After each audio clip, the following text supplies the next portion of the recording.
ತಿನ್ನಮ್ಮ. ಈಟ್ ಪವನ್. ತಿನ್ನು ಚಿನ್ನಿ. ದೋಸೆ ತಗೋ ಚಿನ್ನಿ. ದೋಸೆ ತಗೋ ಒಂದು ಪೀಸ್ ದೋಸೆಗೆ ಒಂದು ಕಾಳು ತಗೋಬೇಕು. ಓಕೆನಾ? ಇದಮ್ಮ. ಹಾಂ ಮಾಡಮ್ಮ. ಹಾಂ ಮಾಡು. ನೀನೇ ತಿಂತೀಯಾ? ನೀನೇ ತಿನ್ನು. ತಗೋ ಚಿನ್ನಿ. ಹಂಸ ತಗೋ.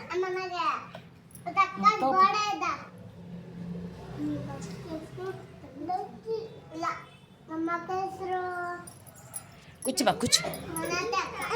ನಮ್ಮಮ್ಮ ಬರುತ್ತೀವಿ. ಬಾ ಈ ಕಡೆ ಮುಂದಕ್ಕೆ ಬಾ.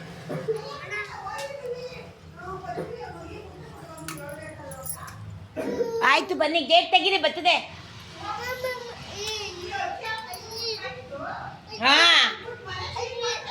ಹಾ